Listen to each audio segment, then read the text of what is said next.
కీళ్ళ నొప్పి, joint pain, నడుము నొప్పి తగ్గాలంటే యూజువల్గా వాటిని ప్రాపర్గా డయాగ్నోస్ చేయించుకోవాలి.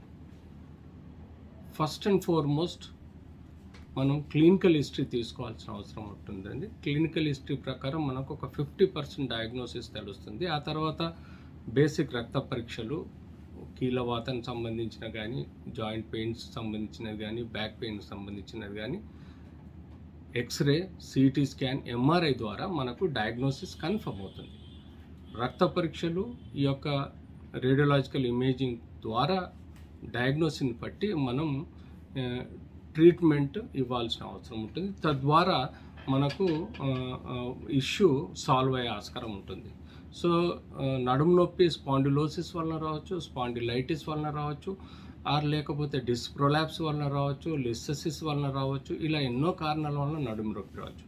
కీళ్ళవాతం ఇన్ఫెక్షన్ వలన రావచ్చు, ఇంజరీ వలన రావచ్చు, లేకపోతే ఇమ్యునలాజికల్ డిజార్డర్ వలన రావచ్చు, అలాగే డీజనరేటివ్ ఆస్టియోఆర్థరైటిస్ వలన. సో వీటిని పర్టికులర్గా హిస్టరీ అండ్ డయాగ్నోస్టిక్ సపోర్ట్ తోటి మనం డయాగ్నోస్ చేసిన తర్వాత ప్రాపర్ లైన్ ఆఫ్ ట్రీట్మెంట్లో ట్రీట్మెంట్ ఇస్తే తప్పనిసరిగా ఇది మనం నయం చేయొచ్చు.